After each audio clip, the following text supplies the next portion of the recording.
नमस्कार, बहुत स्वागत है आपका। आप देख रहे हैं J24। आइए शुरू करते हैं खबरों का सिलसिला।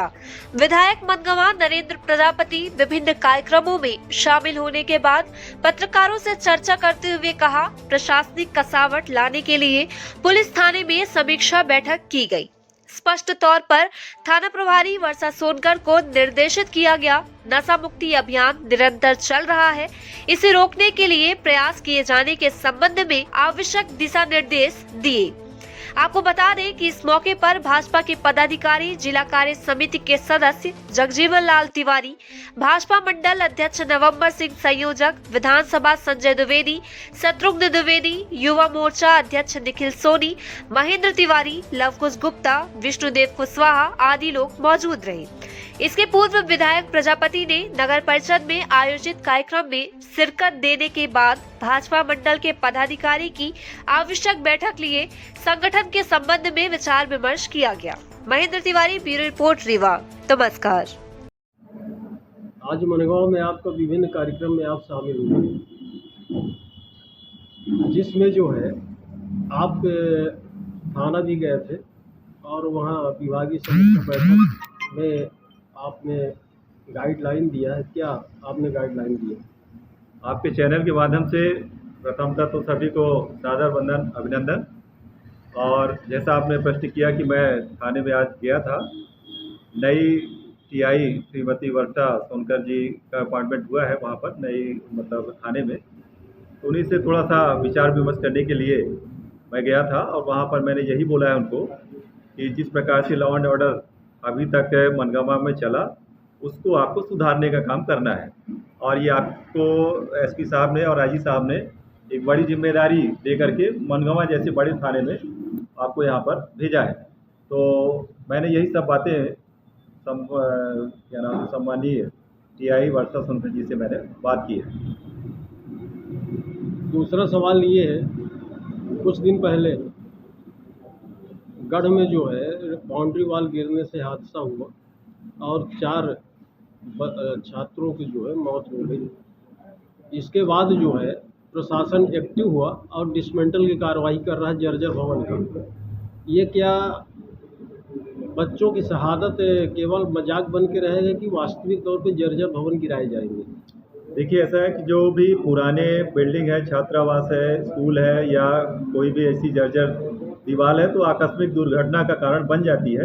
अब ये प्रशासनिक अमले की जिम्मेदारी होती है। संबंधित ग्राम पंचायत में जैसे सचिव हैं, सरपंच हैं, उनकी भी एक जिम्मेदारी बनती है कि अपने ग्राम पंचायत और नगर परिषद में जैसे पार्षद लोग होते हैं, उनकी जिम्मेदारी है कि एक लिखित सूचना संबंधित विभाग को अवश्य दें। तो उसी के तहत जो है सम्मानीय कलेक्टर मैडम ने भी एक अलग से सर्कुलर जारी किया है कि गढ़ में जो घटना घटी है, जर्जर दीवार जो कि पुरानी थी, जिसके गिरने की वजह से 4 बच्चे काल कवलित हो गए, ऐसी दुर्घटना आगे भविष्य में ना आए, तो इस बाबत सर्कुलर जो है जारी किया गया है। और मैंने कलेक्टर मैडम से ये भी निवेदन किया कि जो पुरानी टंकियां हैं जो 1972-75 से खड़ी हैं, उनका भी कोई उपयोग नहीं है, तो उन्हें भी डिसमेंटल करने के लिए एक सर्कुलर जारी हो, आदेश वहां तक पहुंचे, ताकि गढ़ जैसी दुर्घटना का एक प्रकार से नवीनीकरण या दोहरीकरण ना होने पाए। ये आपके नगरीय क्षेत्र में जर्जर भवन शासकीय बिल्डिंग है। यहाँ तक कि 10 वर्ष पहले तहसील भवन बना है, उसका सज्जा भी गिरा है। बाल अधिवक्ता बच गए हैं, कोई ऐसा खतरा नहीं हुआ। ये भी तो डिस्टेम्पल की श्रेणी में आता है, इसे या जाना चाहिए या रिपेयरिंग कराना चाहिए, इसका क्या प्रोसेस है? ठीक है, आपके चैनल के माध्यम से ये जानकारी है और संबंधित विभाग से मैं भी बात करूँगा। अगर ऐसी कोई बिल्डिंग है जहाँ का छज्जा अगर नीचे जा रहा है तो कोई दुर्घटना ना घटे। और मैं आपके चैनल के माध्यम से आपको और आपसे संबंधित जो भी पत्रकारगण हैं, उनसे भी निवेदन करूंगा कि ऐसी बातों को आप उल्लेखित करिए, प्रकाशित करिए, हमारे पास जानकारी आए, प्रशासनिक हमले के पास जानकारी आए, ताकि वहाँ पर कार्रवाई की जा सके और कोई भी ऐसी दुर्घटना ना घट सके। तो मैं आप लोगों को भी एक प्रकार से आह्वान करता हूँ कि जो भी पत्रकार घर बैठे न्यूज़ चलाते हैं, वो बाहर निकलें और स्कूल का मुआयना करें, ग्राम पंचायत भवन का मुआयना करें, तालाबों का मुआयना करें कि कहाँ पर ऐसे जर्जर मकान या जर्जर दीवार कोई भी है जो कि अवैधानिक है या कि जर्जर अवस्था में है। तो आपके माध्यम से मैं ये भी आह्वान करूँगा और निवेदन करूँगा कि इस बात का खुलासा होना चाहिए, क्योंकि कोई भी दुर्घटना घटती है तो उस समय पर जिम्मेदारी नहीं बनती है। सरकारी अमला तो किसी न किसी को सस्पेंड कर देगा, एसडीएम, तहसीलदार, पटवारी, किसी को भी, और वो उनको बाद में फिर से सस्पेंशन बहाली होने के बाद उन्हें रखा जाता है। लेकिन ऐसी दुर्घटना ना घटे, जो एक कहावत है ना कि ध्यान हटा और दुर्घटना घटी, तो उसके तहत जो है हमारा भी ये दायित्व बनता है कि हम लोग ऐसी चीज़ों को उल्लेखित करके सामने लाने का काम करें। ये 4 कमरे और 200 बच्चे गढ़ का ये एक उदाहरण है जो गंभीर हादसा हुआ है। पूरे मध्य प्रदेश में तो हल्का मच गया, सागर में भी हुआ। सागर के एसपी कलेक्टर को तत्काल हटा दिया गया, लेकिन टू सेम वही घटना है। यहाँ की एसपी कलेक्टर के विरुद्ध राज्य सरकार ने कार्रवाई क्यों नहीं की? मैंने कहा ना कि किसी अधिकारी को हटा देने से कोई हल नहीं निकल रहा है।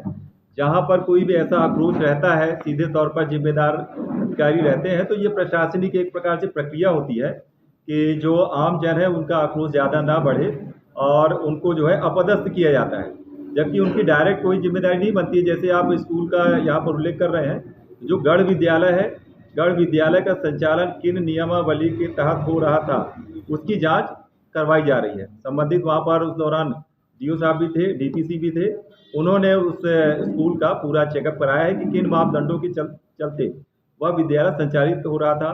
ठीक इसी प्रकार से अन्य विद्यालयों की भी जांच की जा रही है कि वो क्या उन सही मापदंडों का पालन कर रहे हैं या नहीं कर रहे हैं।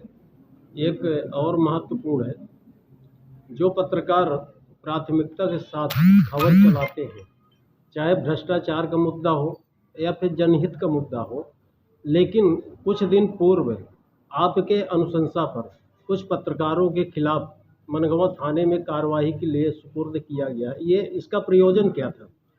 इसका प्रयोजन ये था, मैं बैठक में गया था और वो बैठक एक दिन क्या है कि कैंसिल हो गई थी।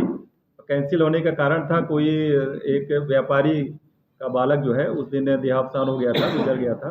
तो उस बैठक को तात्कालिक कारणों के चलते कैंसिल किया गया था। तभी मैं नगर परिषद में आया था, सीएमओ साहब से बैठ करके चर्चा भी हुई थी अन्य विषयों पर, और एक प्रपत्र जो 2022 का था, जिसके तहत कोई भी बैठक के लिए बैन लगाने की बात हमारे संज्ञान में आई।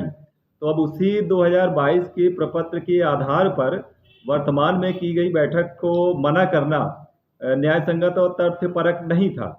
वो संबंधित वहाँ के जो पार्षद लोग थे उन लोगों ने मुझे वो ज्ञापन दिया और मैंने त्वरित तौर पर लिख करके पुलिस के लिए निर्देशित किया कि यदि तथ्य विहीन कोई भी जानकारी है तो ऐसे लोग जो खबरें चलाते हैं, समाचार